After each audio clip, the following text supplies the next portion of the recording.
un historiador, político, una familia que ha marcado la historia de la provincia de San Luis y de la Argentina. Él nos va a contar sobre esa historia y yo se los voy a presentar. Es el señor Félix Quiroga Besso. ¿Cómo le va? Buenas tardes. Hola, buenas tardes. Un gusto estar con vos. Igualmente, la verdad quiero empezar, ¿dónde nació usted? Yo nací acá en Villa Mercedes, en 1952, Bien. hace bastantes años, ¿no? ¿Padres? Mi padre se llamaba Félix Quiroga, de acá de Mercedes también, y mi madre Blanca Besso. Estamos vinculados por ahí también a una familia conocida, ¿no es cierto?, en San Luis, de Tres Besos. Y bueno, mi vida ha transcurrido centralmente en Villa Mercedes, ¿no es cierto? Con algunos periodos que yo he estado en Buenos Aires, en alguna otra parte, pero básicamente acá, ¿no es cierto? Fue a la escuela en la ciudad. ¿A qué colegio? Bueno, yo empecé la escuela en la escuela Raúl B. Díaz, Raúl B. Díaz. pero el primario mío tuvo distintos recorridos, digamos, ¿no? Tuve primero inferior y superior, primero superior como se llamaba en aquel entonces, y segundo grado en la Raúl B. Díaz. Tercer grado y cuarto lo hice en Buenos Aires, en un colegio, el Colegio Ward.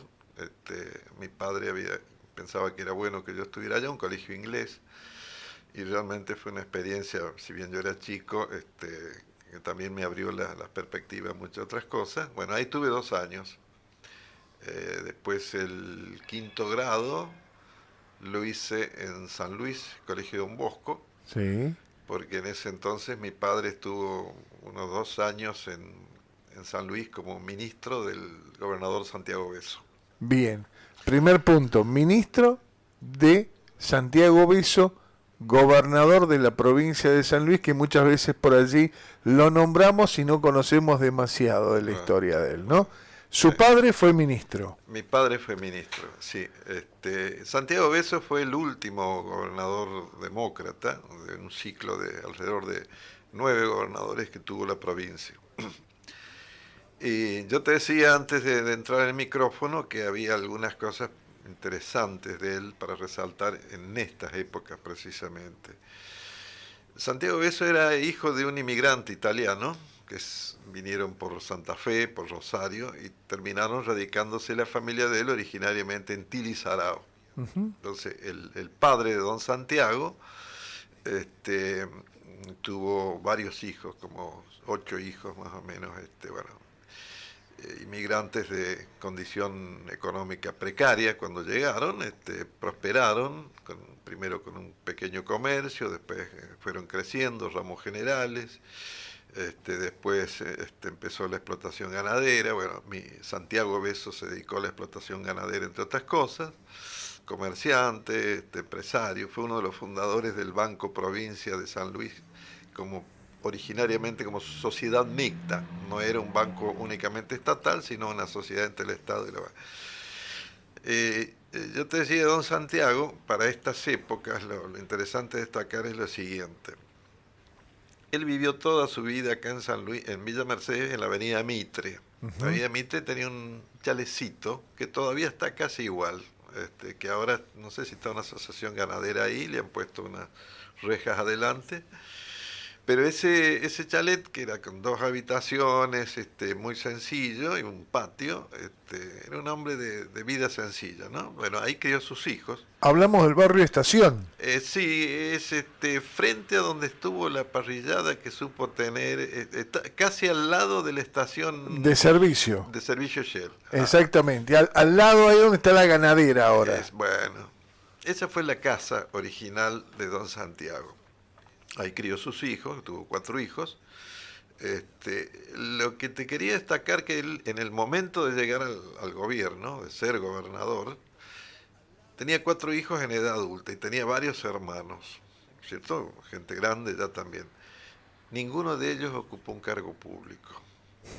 A lo que hablamos nosotros del nepotismo, a veces el acomodo de los familiares, cuando hay alguien en el poder, es muy común en San Luis y en distintos lugares, ¿no es cierto? Sí, en todos lados, En digamos. todos lados, la cercanía, bueno, él siempre tuvo Conducta. esa conducta, ¿no es cierto? Es decir, los hijos de don Santiago también tenían sus actividades personales, privadas, todo eso, pero nunca, digamos, llegó uno al gobierno, te llevo, te pongo acá, secretaría de tal cosa, ministerio, no, jamás. Lo mismo con los hijos y con los hermanos de él, ¿viste? ¿No es cierto? Eso son conductas ejemplares que yo creo que vale la pena destacar hacia cualquier político, ¿no es cierto? Hoy que se habla tanto de la casta, Argentina ha tenido buenos, malos y regulares políticos, pero ha tenido gente buena de distintos partidos, ¿no es cierto? ¿No? Sí, sí, sí, sí. Este ejemplo de don Santiago en su vida personal, austera, sin involucrar ni meter a la familia, siempre vivió ahí con el mismo nivel de vida. Ese tipo de cosas me parecía importante señalarlo, digamos, ¿no es cierto? En Me, este momento. me pareció, es un buen ejemplo que deberíamos empezar a seguir, o por lo menos a copiar, ¿no? Claro. Teniendo en cuenta hoy lo que nos está pasando. Usted de San Luis termina allí la... Bueno, yo te estaba diciendo, terminé el quinto grado en el Colegio Don Bosco. Después vuelvo a Mercedes, con mi padre ya cuando no está en el gobierno, como ministro, y hago el sexto grado en la Escuela Pedronera. Ujú. Es decir, que mis primarios anduve por varios lados. Por varios lugares, porque habitualmente para una persona Claro, es el secundario por ahí que va vagando, el primario siempre... sí, Usted el primario paseó. claro. El primario estaba cerca del primer lugar, Raúl Bedía de aquel entonces, con patios de tierra, todo eso, estaba cerca de mi casa paterna, ¿no es cierto? Claro. Poquitas cuadras. Ahí tuve 3 años, después 2 en el Colegio Huor, después aparezco por San Luis, ahí otro año y medio creo que fue, y bueno, después... Usted decía, fue una experiencia, el Colegio Bor, fue una experiencia, a pesar de ser niño, sí, una experiencia diferente. sí, ¿Por qué me dice diferente? ¿Qué cambió en su pensamiento? ¿Qué cambió en su historia? bueno, la exigencia que tenía ese colegio. Era una especie de colegio de élite, por así decirlo, ¿no es cierto? Y cuando yo llego, me costaba estudiar al nivel que ellos pedían y cosas así. No estaba acostumbrado, por decir, en la etapa posterior, a ese tipo de esfuerzo. Así que me costó un poco, pero a su vez me dio un adiestramiento hacia el futuro muy importante. Por eso te digo yo, aprendí mucho ahí en cuanto al esfuerzo, la concentración, el enfoque en el estudio, los resultados que eso produce. Entonces esos 2 años en el colegio Ward para mí fueron muy positivos. Y la otra cuestión fue el deporte. Era un colegio que se hacía mucho deporte. Y ahí yo me inicié mucho en el atletismo. Ujú. Primero atletismo infantil, después acá ya en San Luis, bajo la conducción de un gran promotor del atletismo argentino de San Luis, que fue don Silvestre Milone. Integré los equipos de atletismo en la etapa adolescente y juvenil de San Luis, con buenos resultados, siendo campeón cuyano en varias categorías, campeón argentino de 400 metros en un campeonato de La Rioja, que se anuló mi resultado para permitirle que ganara el segundo, para esas cuestiones que hay que interviene la política, el acomodo, digamos. Pero bueno, el gusto de haber competido y ganado fue una cosa importante, ¿no? Desde ese momento del atletismo, que lo hice en muchos años, he seguido hasta el tiempo actual corriendo. Ajá. Salvo estas cuestiones que yo te contaba, soy un gran corredor todavía a los 72 años. Mire, No he parado de correr toda mi vida y acá lo cercano lo hago en distintos lugares, pero acá a la mañana en la plaza Sarmiento, por ejemplo, sabía ir a correr y bueno, entre 5 kilómetros, 10 habitualmente lo puedo hacer bien todavía a esta edad, ¿viste?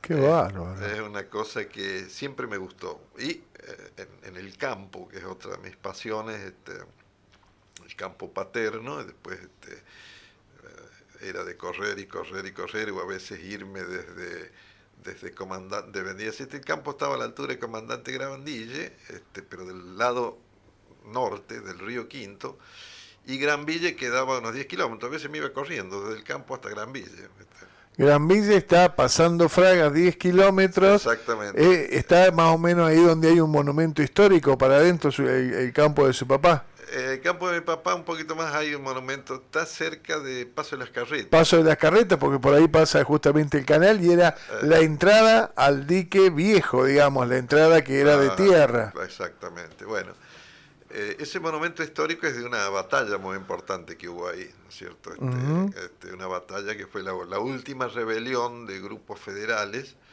y se hace un combate ahí que es, finalmente ganan las fuerzas nacionales, se derrotan a las fuerzas federales ahí en ese lugar, y ese monumento conmemora eso. Bueno, yo sabía irme desde el campo, que estaba del otro lado del río.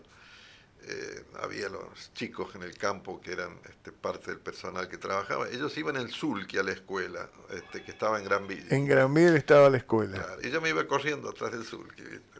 Mire qué bárbaro. Sí, sí. ¿Qué Por eso te digo, siempre hubo casi una cuestión natural, ¿viste? Así como algunos son buenos por el básquet o para otro deporte, o no. El tema del correr. ¿Del atletismo a usted? El atletismo, ¿viste? Y siempre he estado, ¿viste? En esa actividad, digamos, de hacer ejercicios, básicamente el trote, el running, como le dicen ahora, ¿no es cierto? Y lo sigo practicando, ¿viste? Qué bueno. Sí. Primaria termina Bueno, aquí en la y escuela, empieza y empiezo ya la secundaria. Esa sí fue toda acá en Villa en Mercedes. Villa Mercedes, en la escuela Benito Juárez, la escuela de comercio Benito Juárez, que estaba en aquel entonces Colegio Nacional. en el Colegio Nacional, exactamente, sí. Después ahí al terminal tuve unos meses en Estados Unidos, por eso había ganado una beca de eso. Tuve unos meses, una experiencia muy linda también para mí, pero bueno, ya volví. Después tuve un tiempo que no me decidí a ingresar a la universidad, haciendo otras actividades de tipo privado, también de algún tipo de trabajo. Y cuando surge acá el proyecto de crear una universidad local, Sí. Universidad Nacional de San Luis, yo y un grupo de gente que ya teníamos más de, no me acuerdo cuántos años, 20 y pico en ese entonces, y nos piden la colaboración, porque necesitaban alumnos para esa primera etapa de la universidad. Y ahí me inscribí en la universidad, tuve un par de años, pero no terminé los estudios. Yo estaba en ese tiempo involucrado, por un lado, en una cosa que me gustaba mucho acá, que es el periodismo, Sí. en el diario Impulso. En aquel entonces Rita Beruscotti, una muy, muy buena periodista, con diario Impulso de aquella época se vendía montones, por decir así.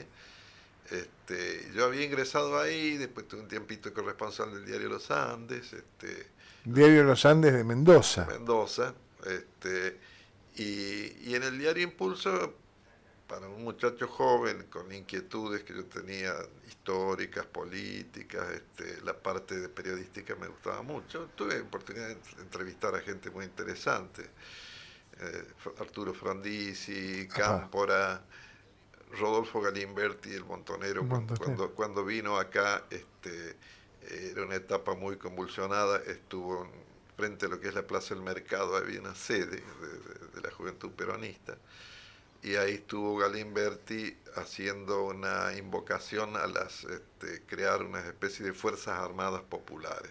Después Perón lo destituye por sí, como quería ser una fuerza paralela. Y Perón era un tipo formado en el ejército regular, por decir así, ¿no es cierto? Y toda esa gente yo la pude entrevistar.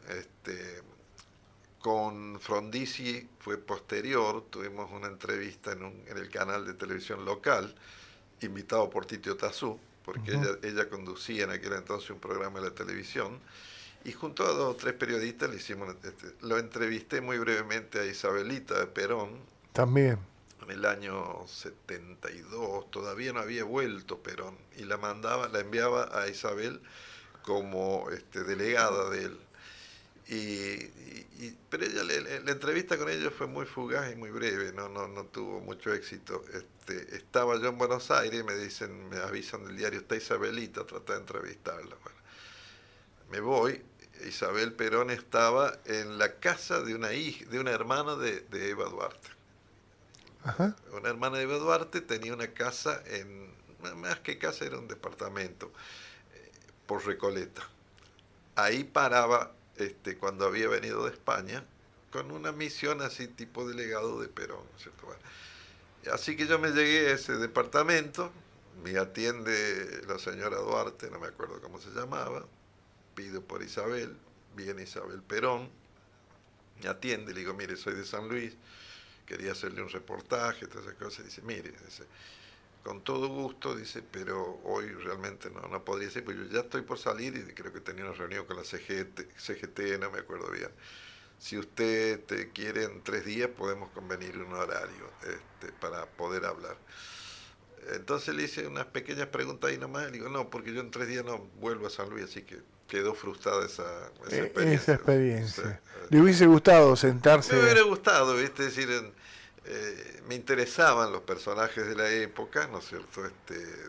Los que pude hacer, entrevistar, ese tipo de cosas. Muchas de esas entrevistas quedaron en el diario Impulso de aquella época. Yo sabía tener una columna que se llamaba El Pueblo Opina, Ujú. y bueno, viste, esas cosas, me gustó siempre el periodismo. Después ¿Le gustó el periodismo más de el, opinión? el periodismo de opinión, el periodismo escrito, Ajá. si alguna vez he participado así en algunos programas radiales, pero el periodismo escrito me gustaba y el periodismo de opinión. Eso me creó también algunos problemas, por suerte no fueron, digamos, demasiado graves, pero hubo algunos problemas en la época de la violencia argentina, en la etapa, digamos, donde Montonero estaba en auge y en la etapa previa al gobierno militar. Y era porque yo escribía alguna cuestión en los diarios, opiniones políticas, ¿no es cierto?, alguna cuestión, y de pronto me empezaron a investigar. Es decir, y en esa etapa me tocó estar también en la universidad, un momento muy convulsionado en las universidades argentinas. La Universidad de San Luis, había grupos del peronismo de izquierda cercano a Montoneros, acá en Mercedes y en San Luis. También yo en ese entonces había resultado electo al cargo más alto que tenían los estudiantes en la universidad, que era el delegado estudiantil al rectorado. Es decir, yo era un miembro del rectorado de la Universidad de San Luis cuando estaba don Mauricio López. Mauricio López. Exactamente, ¿no es cierto? Bueno, en las elecciones que hubo acá, en disputas de los jóvenes con distintas tendencias, yo salí electo el delegado por Villa Mercedes al rectorado. En aquel entonces colaboró conmigo y con el grupo que armamos político mucho una hermana de Walter Ceballos, Ujú. que estaba estudiando administración de empresa en la universidad. Una colaboradora así esos grupos políticos de entonces tenían a veces enfrentamientos medio virulentos en la universidad con los sectores más de izquierda, ¿no es cierto? Y en el combo perfecto. Usted estaba, digamos, al frente de esto, más la posibilidad de escribir Exactamente, en opinión, digamos. exactamente. A raíz de eso lo empiezan a investigar, a Claro, ver. y alguna vez armé algún barullo periodístico, que significó que tuvo que venir el rector de aquel entonces, ya no era Mauricio López, creo que fue después, no recuerdo bien, a dar explicaciones acá. ¿Qué es lo que hice yo?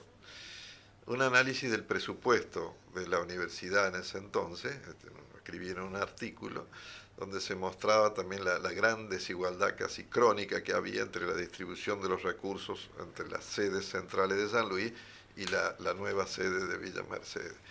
Y se armó medio un escandalete porque publiqué cosas que no se conocían. No se conocían no porque fueran secretas, sino porque nadie se había tomado El trabajo de de buscarlas. ver el presupuesto, analizarlo un poco, ¿viste? Y eso significó que tuvo que venir el rector en su momento a dar explicaciones acá. Bueno, en ese clima y en la universidad yo me enfrentaba políticamente con los muchachos que estaban en los sectores de izquierda. Había mucho también, habían venido gente de Colombia, de Venezuela, así algunos profesores, sociólogos, gente bastante rara, por decir, como fue la incorporación de ellos a la universidad. Daban clases acá, también gente de izquierda, ¿no? Estamos Bueno, hablando de... estamos hablando de años 72, Claro. 73, por ahí más o menos 71, sinceramente no me acuerdo bien si no Está sé. bien, pero década del 70 y estamos hablando de esto de incorporación de gente de otros países con una orientación de izquierda Sí, que ya se venían incluyendo dentro de la facultad. exactamente. En las universidades en ese entonces y en la Universidad de San Luis había así como una vinculación de los grupos de izquierdas de Latinoamérica y había una colaboración y un deseo de ir ganando espacio en distintos lugares, entre ellos la universidad. Por otra parte, había de los militares de América también una colaboración que tuvo, creo que se llamaba el Grupo Cóndor o el Proyecto Cóndor, donde distintas dictaduras que hubo en América en aquel entonces hacían intercambios de información y colaboración en la represión de esos grupos de izquierda, ¿no es cierto? Bueno, ese era el clima de la cosa. Y yo siempre participé de la democracia, es lo que yo creo, ¿no es cierto? No creo que las dictaduras sean la salida. Y en ese entonces nos enfrentábamos, aparte de siendo jóvenes, la vehemencia de las Ajá. posiciones políticas, ¿viste? Son digamos, importantes. Eso del periodismo, ya estar trabajando en política, ¿lo llevan a incursionar en la política partidaria Sí, directa? sí, un poquito después, pero sí, porque bueno, yo de chico fui muy lector y siempre me interesó la política, la sociología, ¿no es cierto? Tal vez lo más cercano fue, digamos, primero el periodismo, y si tenés que estar informado, la realidad del país, todo en el tipo de periodismo que hacía yo, ¿no es cierto? Yo me crié los primeros 6 años también viviendo buena parte de tiempo en el campo que había sido de mis abuelos, después que lo siguió mi padre, pero hasta el momento de ir a la escuela vivía mucho en ese campo que estaba cerca de Comandante Gramille, hacia el lado norte del río Quinto. Y ese campo tenía un muy lindo chalet que había sido construido por mi abuela, es decir, diseñado por mi abuela, una mujer muy, muy capaz. No es que fuera arquitecta, pero en base a revistas de la época, inglesas, todo eso, más o menos había hecho un anteproyecto y después ahí se hizo un chalet grande, amplio. Ahí viví casi los primeros 6 años yo. Y esa de las cosas que tenía ese chalet era Biblioteca. una gran biblioteca que había sido de mi abuelo. Y ahí, no, todavía no, recién aprendí a leer un poquito a los 6 años, pero ya era un ambiente de libros. Y después siempre volví con mucha frecuencia a ese campo, siendo niño y después siendo adolescente, y esa era una fuente de mis lecturas. Y ahí había libros de historia, había libros de economía, digamos, ¿no es cierto? Bueno. Un libro de esa época que recuerde que le marcó la vida, la historia, el camino. Sí, hay libros que me gustaron mucho, digamos, o que en mi formación intelectual, por decir así, fueron importantes. De los libros del campo, había uno en el temas si se quiere, indígenas, Painé Raimú Calbucurá. Ese libro es de Stanislao Ceballos, narra un poco las vidas de tres grandes caciques ranqueles, ¿cierto? Bueno, ese libro, y el campo le había puesto mi abuelo Painé, era el nombre de la estancia. Bueno, estaba ese libro ahí, yo ya cuando sabía leer, uno de los primeros libros que agarré, y por decir me interesaba esa historia de indios y de gauchos y de soldados, fue uno de los libros que después me hizo que me leyera mucho sobre la temática de ese tipo, ¿no es cierto? Ujú. Bueno, otro libro que encontré ahí, un libro ya de mi bisabuelo, que era un ejemplar del Federalista. El Federalista es un libro clásico de Estados Unidos, de la etapa preconstitucional de la Organización de Estados Unidos. lo escriben Washington, Madison y Washington no, Jefferson, Madison y White. Es toda una serie de artículos periodísticos, en 1700 y algo, donde estos tres hombres de Estados Unidos van delineando lo que puede ser una sociedad democrática bajo los principios republicanos y federales. Ese libro, que a su vez mi bisabuelo lo tiene ahí dedicado por un general de aquella época, de 1840, 1850, bueno, ese fue otro libro que me interesó muchísimo, ¿viste? Y después fui ya llegando a muchos libros de economía, de clásicos como el de Adam Smith, ¿no es cierto?, la riqueza de las naciones, y libros argentinos, por supuesto. Yo aprendí mucho y me gustaron mucho los libros de Sarmiento, Alberdi.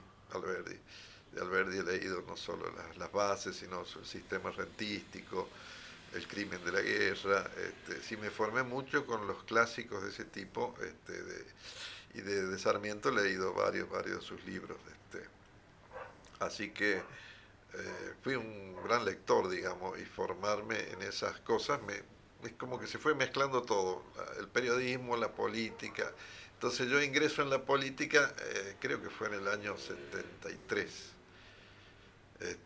Partido Demócrata, liberal. Primero no, Ajá. Primero fue el Movimiento Popular Provincial, porque el Movimiento Popular Provincial había sido un desprendimiento del Partido Demócrata.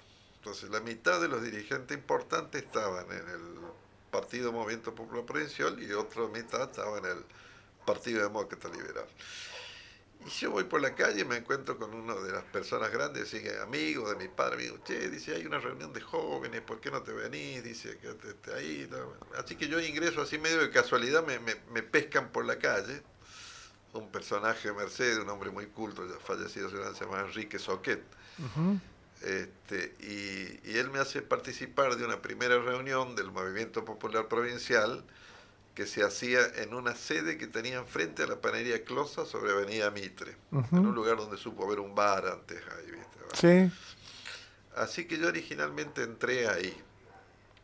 Después, al poco tiempo, años, estoy hablando del año 73, en el 76 se acaba la democracia y viene el golpe militar. Cuando vuelve nuevamente la democracia, año 83, ahí es cuando yo ingreso en el Partido Demócrata Liberal. Uh-huh. En ese interregno del 73 al 76, que yo sí participaba y escribía en el diario Impulso y tenía algunas participaciones en algunos programas radiales, ese tipo de cosas, es cuando empiezan por ahí algunas amenazas que llegan al diario Impulso sobre mi persona. Y que después, esa no me acuerdo bien, si fue después de esos, continúan ya en la etapa democrática. Esta parte no se me ha borrado un poco. Ya estaba en el diario Impulso, ya había muerto Rita Baruscotti, y el diario Impulso tenía un nuevo director que era Lalo Estrada. Uh-huh. Bueno, estuve trabajando un tiempo en la etapa del Lalo Estrada. Ya esa etapa del Impulso era una etapa más desordenada, ya había perdido digamos la vitalidad que tenía el diario en su momento, ¿no es cierto? Vendía muchísimo, todo eso. Pero ahí él siguió recibiendo algunas amenazas hacia mí, ¿no es cierto? Y yo no era una persona importante porque era una persona joven y tampoco había tenido El tema es que me amenazaban de los dos lados, del sector montonero y del sector militar. Yo digo que cuando pasan esas cosas quiere decir que estás haciendo bien el periodismo. Claro, y después el tema, ¿y por qué los militares me rompían las pelotas en ese entonces, por decirlo así? Porque yo era un liberal y para la gente que manejaba la Quinta Brigada en ese entonces, sí, las Fuerzas Armadas Argentinas tenían en ese entonces una formación ideológica diferente. La Marina era liberal, se consideraba, eran los instructores, los formadores, eran de tipo liberal. La Quinta Brigada era nacionalista. Para un nacionalista, un liberal es como un marxista disfrazado, y es un masón también, ¿viste? Ese era un poco el planteo. Decir que yo era un liberal insignificante en ese entonces, por decir, no era... Bueno, pero se recibían amenazas. Y un episodio que hubo, que una vuelta aparece por mi casa una persona, que yo tenía información, que era miembro del servicio de inteligencia de la Quinta Brigada. Las tres fuerzas tenían servicios de inteligencia por separado.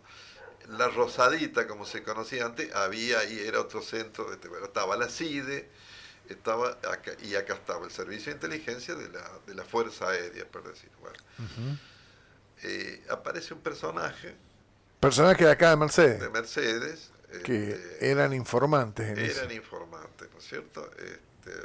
Y bueno, con un pretexto me hace una serie de preguntas, ¿viste?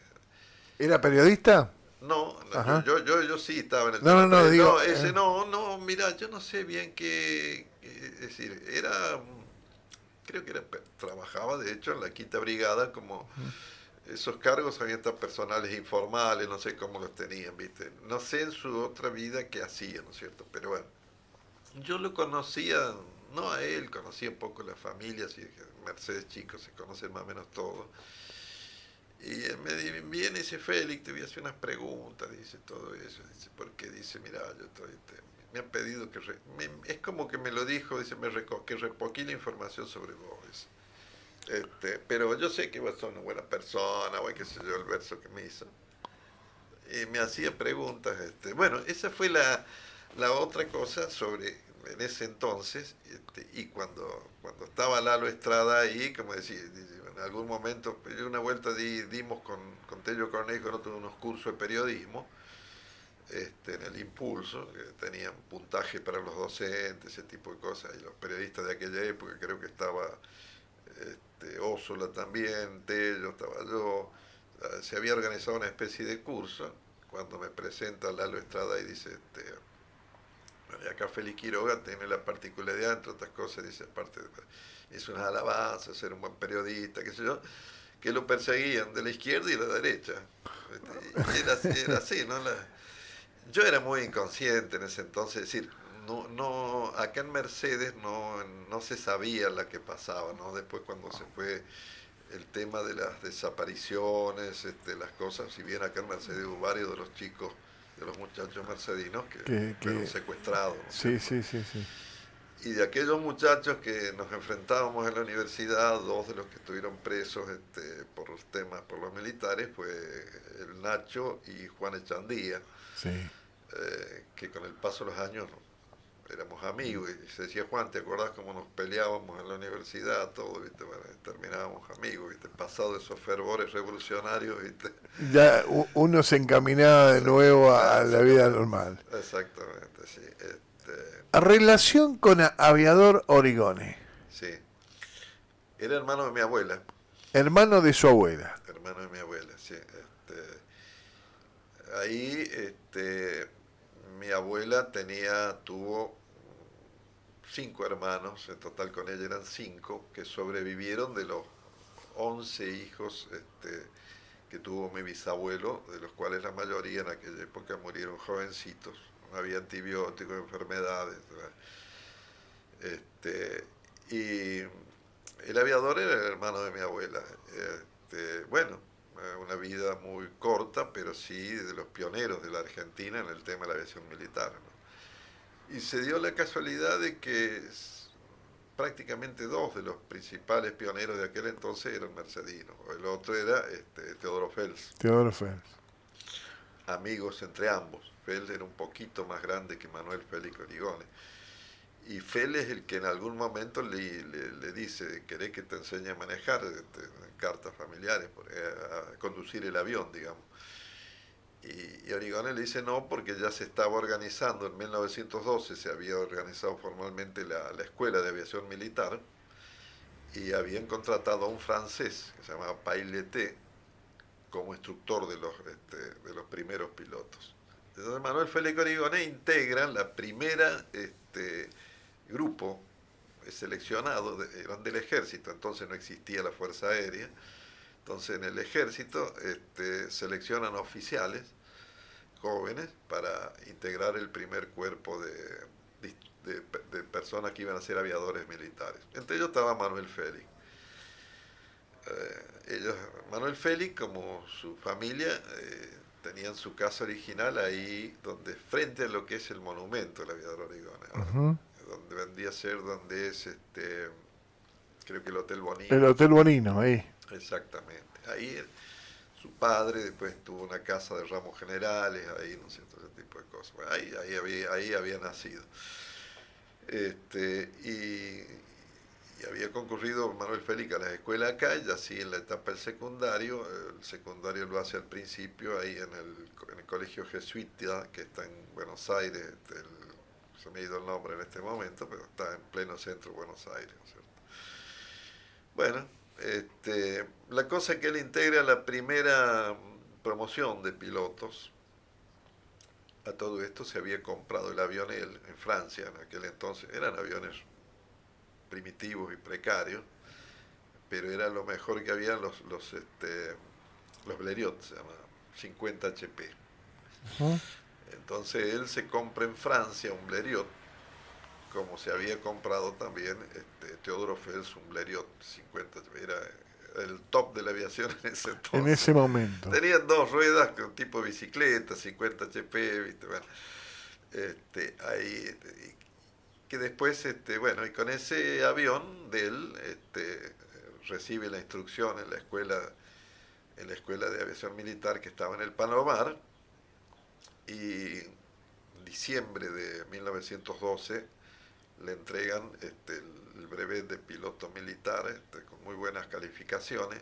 Sale una gran nota en La Nación, porque era todo un acontecimiento en ese entonces. Estamos en los albores de la aviación, ¿no es cierto? Es decir, que entonces, que alguien, así que hay una nota, la tengo yo en los archivos ahí, ¿no es cierto?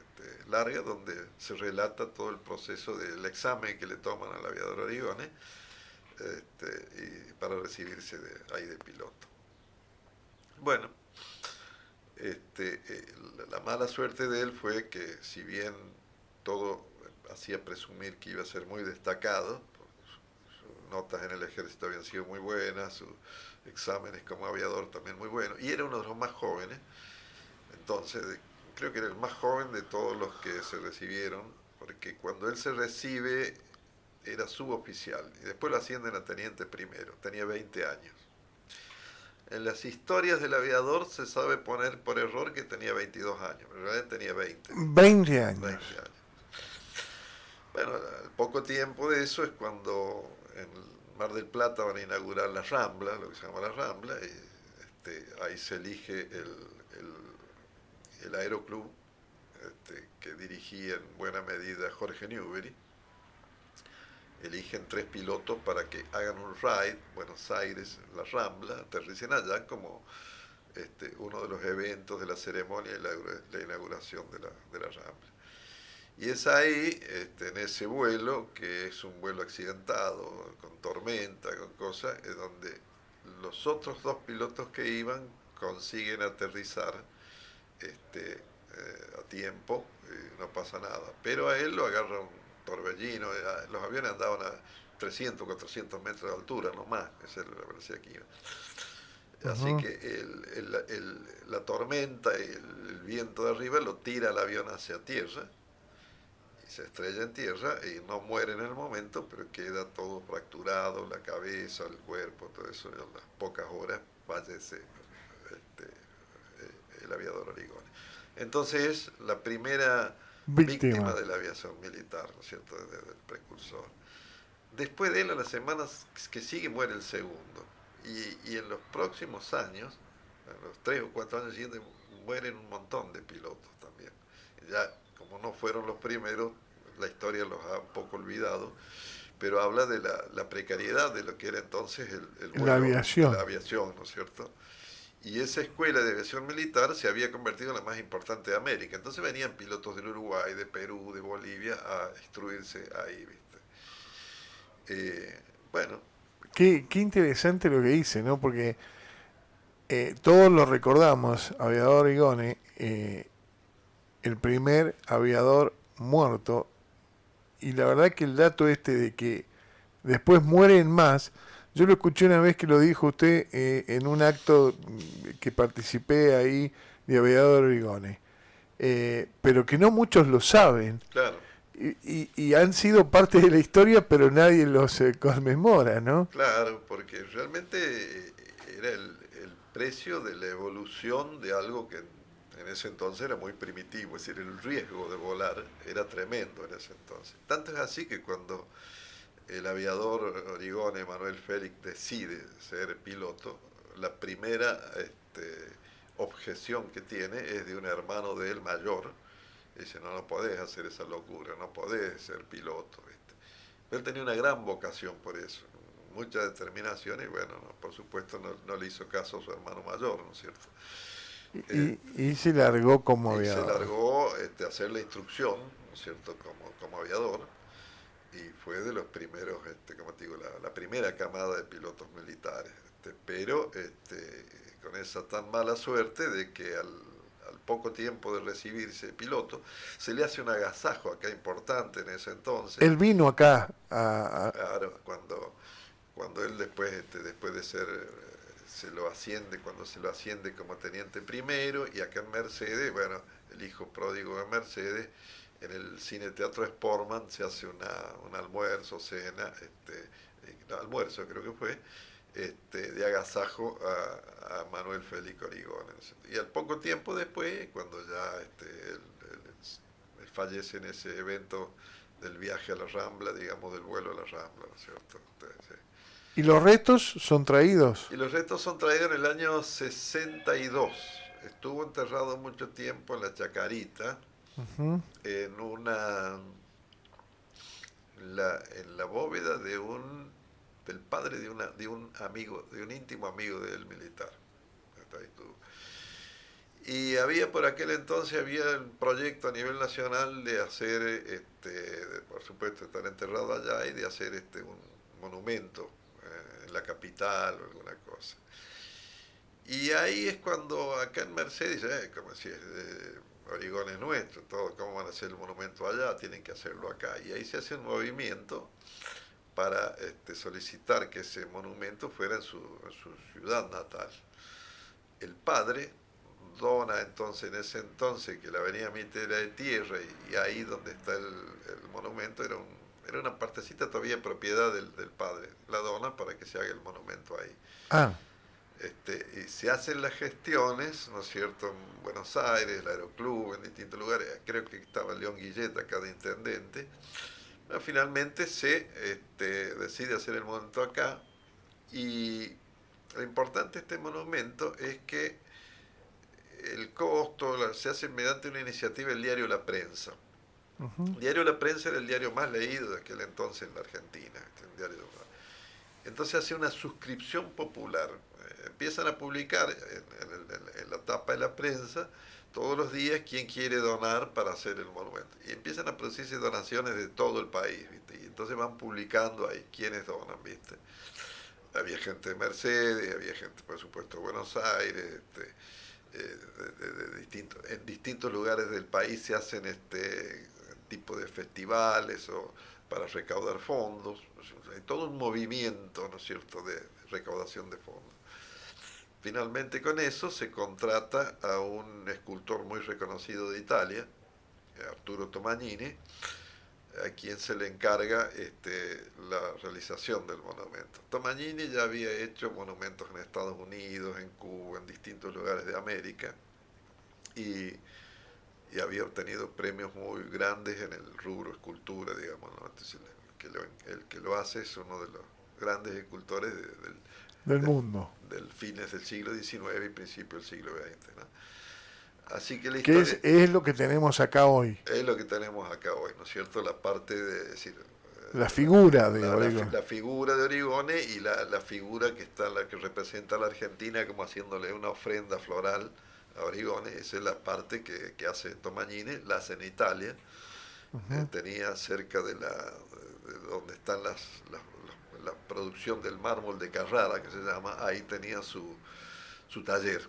Bien. Taller de Tomagnini, de ahí se hace. Bueno, entonces este monumento se inaugura en 1917. Cuando se inaugura vienen también varios pilotos de aquel entonces, muy conocidos. Algunos habían sido compañeros de él, sobrevuelan ahí, tiran flores, hay toda una serie de eventos, de actos para la inauguración del monumento. Y en el año 1962 es cuando se traen los restos. Ujú. Traen, Bien. hay toda una ceremonia en Buenos Aires, y me acuerdo, yo era chico, tenía 10 años, cuando los sacan de la chacarita, digamos, hay todo se pasean sus restos por Buenos Aires con unas cureñas, creo que se llama, unos vehículos militares, bandera, todo eso, bueno, hasta llegar hasta el aeropuerto donde lo cargan al avión. Y ahí vienen, en el avión vienen los restos de Origones, vienen los hermanos vivos que vivían en Buenos Aires, entre ellos mi abuela, había otro hermano, y acá nos juntamos ya en la Quinta Brigada, ¿no es cierto?, los descendientes y familiares de Origones que estaban acá en Mercedes. Se hace un acto ahí en la Quinta Brigada. Ahí tuvo presente también otros los pioneros de la aviación militar argentina, en este momento se me dio el nombre, que vino para este evento, y bueno, y se depositan después en la tumba ahí al pie del monumento los restos de Manuel Félix Origoni, ¿cierto? Qué linda historia. Este, Y Félix, ¿qué le queda o qué le quedó por hacer como político a usted? Mira, Fue diputado. sí, fui diputado y aparte de diputado conduje durante algunos años en la etapa previa al Partido Demócrata, en cargos, presidente de la Junta de Gobierno, presidente de la Convención. Yo lo que vi, es decir, lo que siempre traté de hacer dentro del partido en ese entonces, y que es lo que costaba en aquel tiempo y costaba ahora, es decir, un partido ordenado de acuerdo a la Constitución. Es decir, la Constitución argentina dice que los partidos son el instrumento de la democracia, digamos, para la representación política. Los partidos tienen, por ley de partidos políticos, tienen organismos colegiados. La Convención, la Junta de Gobierno, a su vez tienen una serie de leyes, desde la ley de administración financiera, que son los controles que deben tener para el manejo de los fondos partidarios. Bueno, el esfuerzo que hicimos cuando yo estuve, y otra gente de Mercedes y gente de San Luis, algunas personas admirables por su honestidad, fue que el partido estuviera acorde a lo que decían las leyes, que no siempre es común en la Argentina en los distintos partidos, ¿viste? Como en todas las instituciones hay desvíos y hay la corrupción llega, así como llega a los organismos públicos, a los sindicatos, también a los partidos políticos. Hay partidos sello de goma que se venden al que los compra Al mejor postor. al mejor postor en una elección. Hay irregularidades en el manejo de los fondos públicos que están fijados por ley para entregarle a los partidos para las elecciones. Vos tenés que rendir cuenta de todo ese tipo de cosas. Y bueno, Y le hago una consulta. Sí.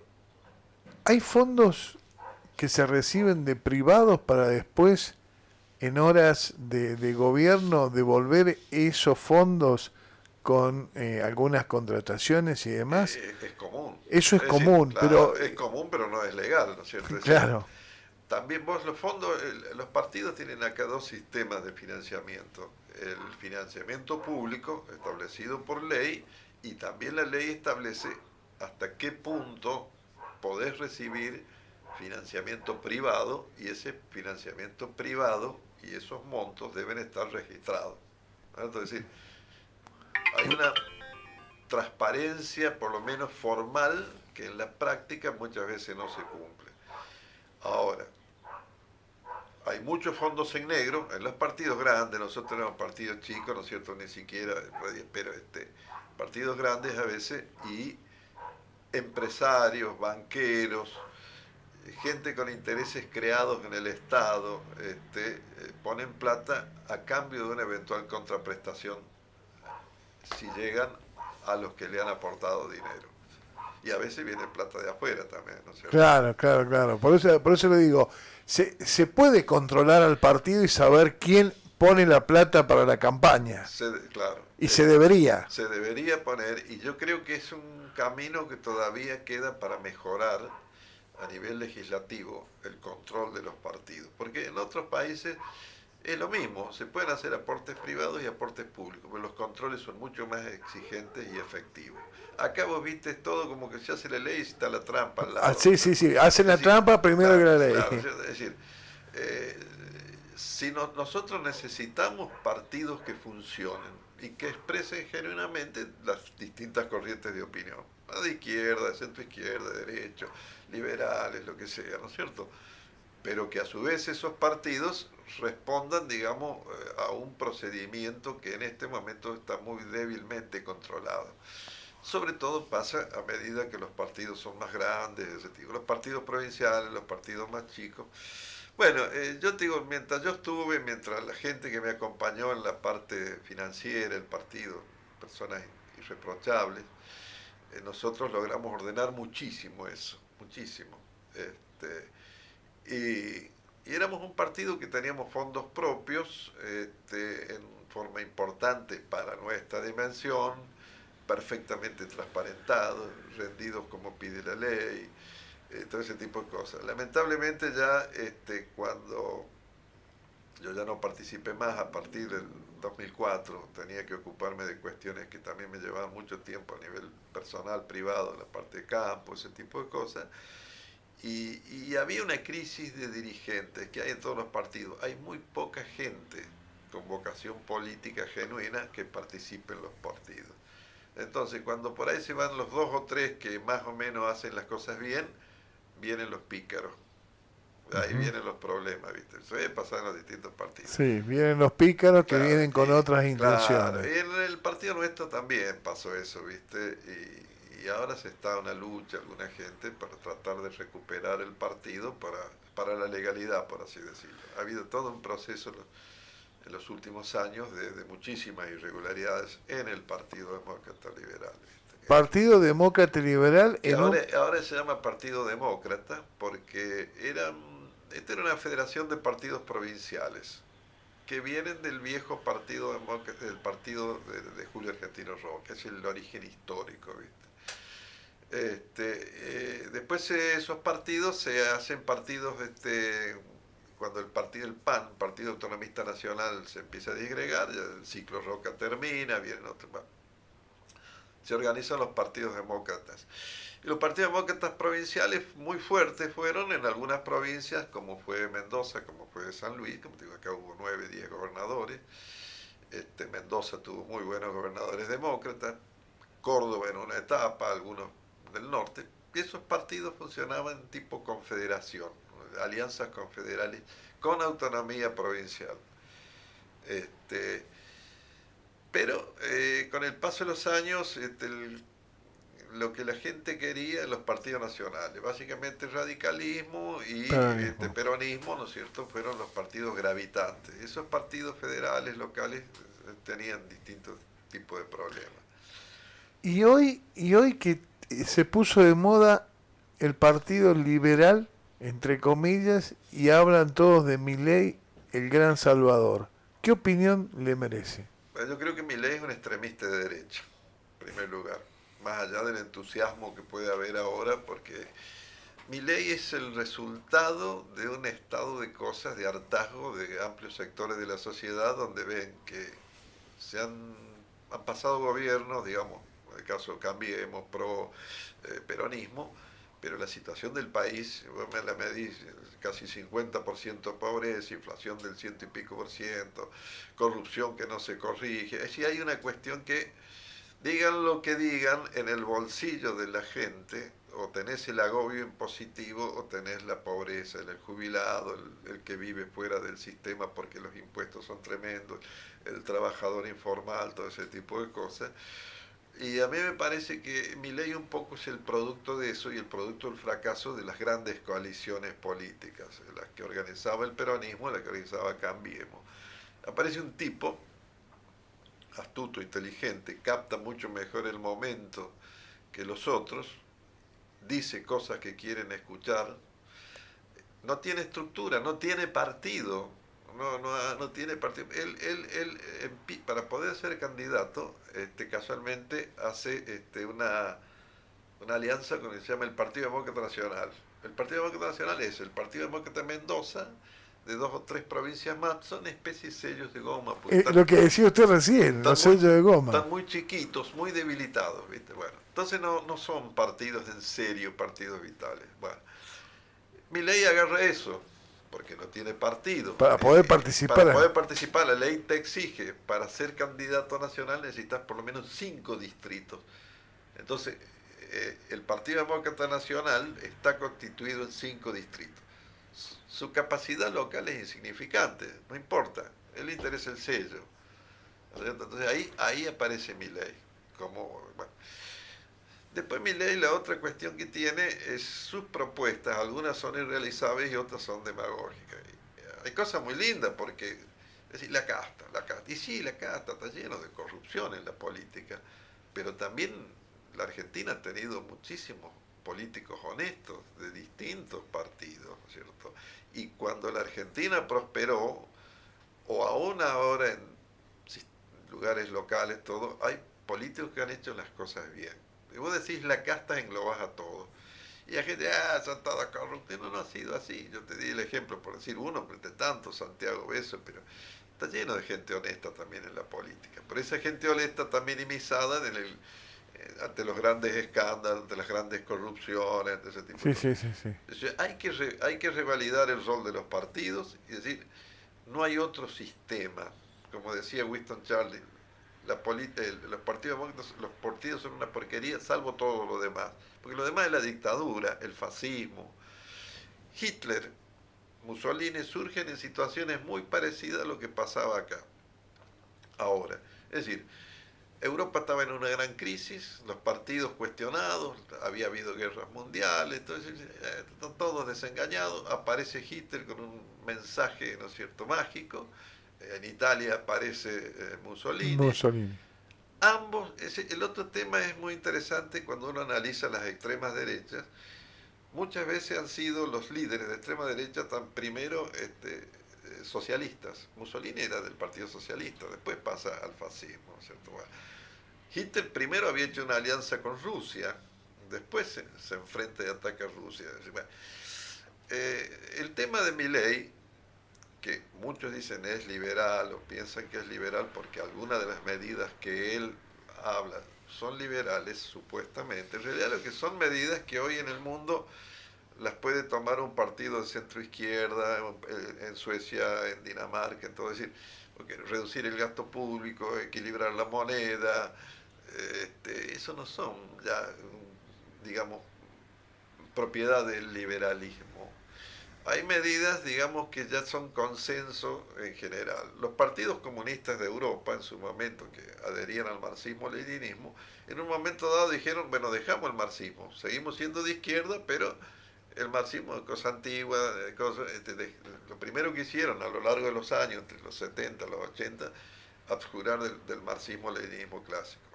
Hoy en día vos tenés en China un amplio sector de propiedad privada, fomentado por el propio Estado. Las dictaduras que hubo acá de derecha en América, las últimas, la de Pinochet, por decirlo así, y tenían, en la parte económica ponían a economistas ortodoxos, digamos, formados en escuelas universitarias de Estados Unidos. Lo que pasa es que el tema de estas cuestiones que hoy está proponiendo Milei, algunas ya son patrimonio común, no es liberalismo. Liberalismo es derechos humanos y democracia más propiedad privada, ¿cierto? Instituciones. Y vos lees a Alberti, dice, no hay nada, no hay capital privado, no hay cosas y no hay leyes. La ley es la norma, ¿no es cierto? Y si vos sos liberal, ¿qué quiere decir? Liberal, yo quiero la libertad. ¿Qué es la libertad? Quiero opinar, quiero hablar, quiero trasladar, todo eso. Esos son los derechos humanos. Vos podés hacer esa cosa porque esos derechos humanos. El derecho humano no es ni de izquierda ni de derecha. El liberalismo surge como un rechazo de las monarquías absolutas, ese es el origen histórico.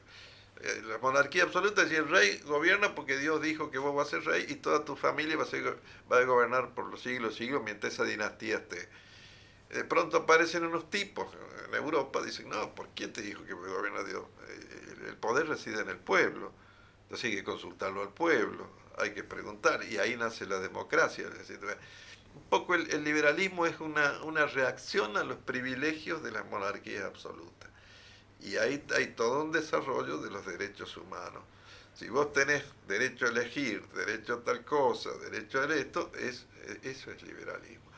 La visión de Milei, sin partido, sin nada, cuando alguien lo critica, lo insulta, lo degrada, ¿viste? Es muy peligrosa. Yo creo que el tema, más allá que es muy probable que llegue a presidente, un tipo sin partido, sin equipos, sin una formación adecuada, yo no sé qué puede pasar. Es una incógnita, ¿no es Es cierto? una incógnita cuando llegue. Es una ¿Quién incógnita. lo va a rodear? Ahora, él se ha identificado con tipos de extrema derecha en el mundo. Bolsonaro y Donald Trump.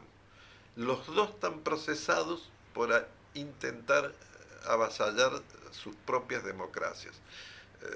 Donald Trump Sí, se hizo un entrega. movimiento de avance sobre el Congreso, de desconocimiento de los resultados electorales, está procesado por eso. Sí, se va a entregar. Bueno, Bolsonaro también. Bolsonaro está inhabilitado por una serie de años también por una cuestión similar. Esos son dos de los referentes que tiene Milei. Y otro, el partido Vox de España. En España vos tenés un partido liberal de mucho tiempo, que es el Partido Popular, que ha gobernado, que se intercambian con el Partido Socialista un tiempo uno, un tiempo otro, y Vox surge como una expresión de extrema derecha. Bueno, ese es el partido que tiene de referencia. Entonces, a mí me preocupa Milei como una versión distorsionada, ¿viste?, de lo que puede ser el liberalismo, muy próximo a todo lo que es extrema derecha, y la extrema derecha no es liberalismo y no es democracia, ¿viste? Así lo veo yo, ¿viste?, el tema de Perfecto. Perfecto, perfecto, clarísimo. Félix, un gusto realmente dialogar con usted, conocer de la historia, tener su opinión. Y la última pregunta, ¿qué cambiaría de su vida? ¿Qué cambiaría mi vida?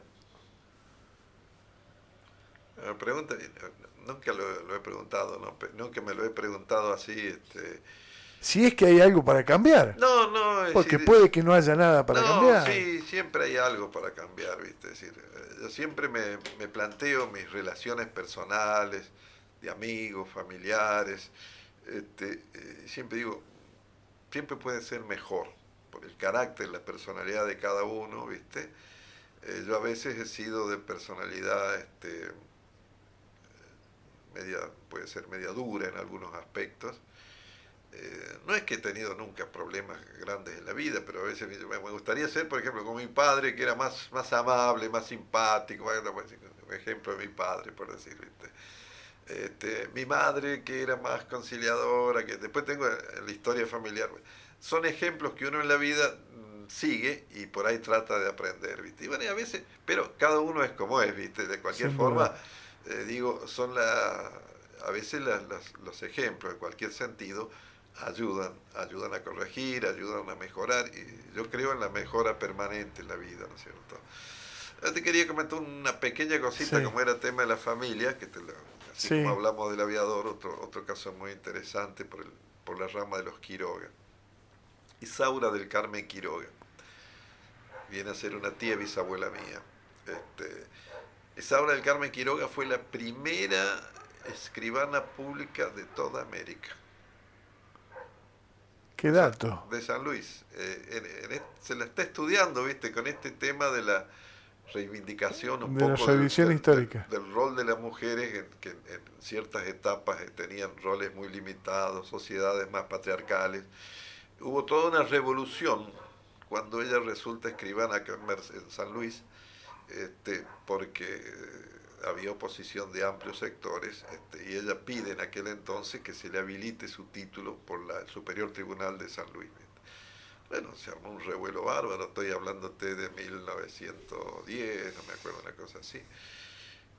Esta mujer, casualmente hace pocos días se ha hecho una reunión en Buenos Aires sobre su vida, un evento histórico, propiciado por el gobierno de la provincia de San Luis, y habló una mujer que es miembro de número de la Junta de Historia de San Luis. Pero está en muchos libros, ¿no? El tema de Isaura. El tema fue que originaria de Achira, pero de chiquita, viviendo, de ahí vino mi abuelo, vino mi bisabuelo, bueno, vinieron todos los Quiroga, digamos. Se radicó en San Luis, y fue la primera escribana pública, no solo de Argentina, sino de toda América. Y yo te digo, los libros recogen eso porque hubo toda una lucha por que al final la justicia avalara, porque decían, no, una mujer no puede ser, un poco ese era el tema, ¿viste? Otra de las familiares notables, ¿viste? Están, creo que el Colegio de Escribanos de acá de San Luis querían ponerle el nombre de la calle a Isaura del Carmen, ¿viste? Y el hermano de ella, que se llamaba Desiderio Quiroga, también fue escribano, fue un escribano casi 40 años de la Casa de Gobierno. De la Casa de Gobierno. Entonces esas cosas le he escrito así, cositas de historia que por ahí escribo yo en Facebook, porque son interesantes. ¿Tiene Facebook y en Facebook usted pone estas cosas? Estoy he puesto muchos artículos de tipo histórico, la historia de Isaura del Carmen, la historia de Desiderio, la batalla de San Ignacio, del aviador he publicado muchas cosas, muchas cosas de historia de San Luis. Y estamos por publicar pronto, no solo en Facebook, sino eso lo voy a presentar en un congreso de historia, algunas historias de Juan Crisóstomo Lafinur. Lafinur. La historia principal es que nunca regresaron sus restos acá. Viste que en el 2007 se hizo todo. Todo, lamentablemente, tengo toda la investigación, ¿no es cierto? Nunca se encontraron los restos en Chile, así que nunca puede haber regresado acá. Entonces, lo que fui a conocer alguna vez a la Carolina no está. No, lo que hay en la Carolina, la urnita que trajeron acá, tiene tierra adentro y se sacó se llama el Cementerio Central de Santiago, que se le llama la Recoleta también, del patio histórico de ahí se sacó tierra, se metió en la urna, ¿no es cierto?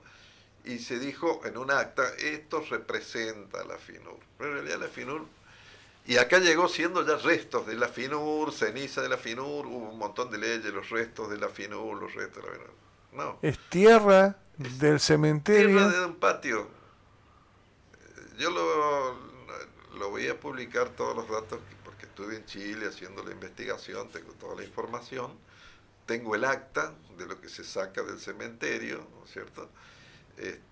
Y cuando ya el primer intento que se hace de traer a la FINUR acá, se hace en el año 1800 y tanto, se hace una comisión, porque había muerto en Chile la FINUR. Sí. Bueno, nunca se lo encontró. Y Juan W. Hess, en un libro que él escribe, se llama Juan Crisóstomo Lafinur, él cuenta toda la historia de la investigación que se hizo en Chile para encontrar los restos. En aquel entonces no se lo encontró.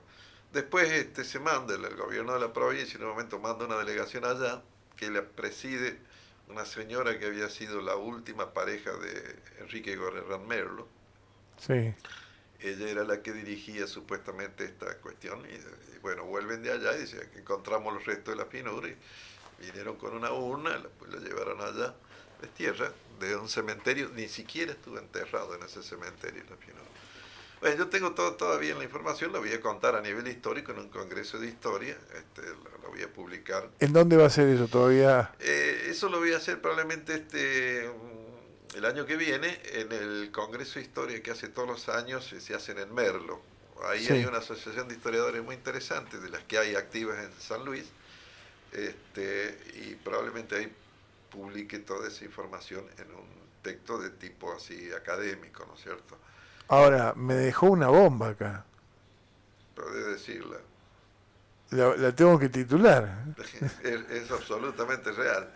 He publicado de esto algunas cositas chiquitas en Facebook y por ahí alguna gente del gobierno me ha querido responder.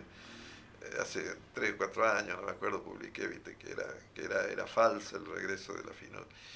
Yo la desafié en aquel entonces, pongamos 2 millones de pesos, yo te voy a mostrar lo que tenés, si están los datos yo te pago los 2 millones, ¿viste? Y si no, págame vos.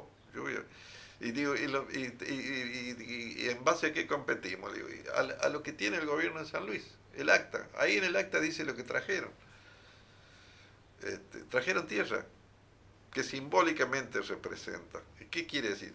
Yo cuando estuve haciendo esta investigación en Chile, converso con el director, ya otro director que estaba en el cementerio de Chile, y dice, sí, dice, mira, cuando yo llego y me encuentro que habían hecho esto, que sacaron tierra y la llevaron a San Luis, todo, dice, pero si nunca estuvo enterrado, ¿qué significó esto? Dice, esto fue algo muy raro, dice, lo que pasó acá también, ¿viste? Entonces me lo dijo bueno, así que, y ahí el gobierno de San Luis hizo en el cementerio de la Recoleta se llama un cenotafio. Un cenotafio es como una cosa simbólica. Entonces se puso la finura, año tal año, tengo las fotos de eso también, ¿no es cierto? Este cenotafio creo que dice, representa la finur, esa finur no fue encontrado nunca. Hay versiones que podría estar enterrado junto a su esposa. La esposa de la finur, que era chilena, lo sobrevivió hasta alta edad. Entonces, probablemente, algunos dicen, había costumbre, el esposo de la finur, que lo sobrevivió, dio orden que llevaran donde estuvo en algún momento, y cuando yo muera lo ponen conmigo, qué sé yo. La cosa es que no se sabe dónde está la finur, nunca apareció. Y por más que acá hayan hecho leyes, la ceniza, que llevaron la ceniza allá, leyes que de homenaje a los restos de la finur, no es verdad. La finura ahí no está. No está. No está, ni en Chile nadie sabe actualmente dónde está, ni lo han traído los restos, ni nada. Lo único que se trajo es tierra. Y como decíamos, si vos ahora querés traer a un muerto de Chile, ya sea en cenizas o en cuerpo, tenés que hacer trámite diplomático. Vos sacás un cuerpo, hay herederos, sucesiones, entonces no podés traerte. No, sacó tierra y se lo cargó y se lo trajo para acá, si no más. Félix, me dejó la bomba, me dejó la mesa caliente y le tengo que agradecer muchísimo por haberse llegado hasta aquí, hasta la emisora y contarnos todas estas cosas. Desde ya para mí ha sido un orgullo escucharlo, siempre lo he tenido vigente como un gran historiador y periodista fundamentalmente. Le agradezco mucho. Gracias a vos. Nosotros continuamos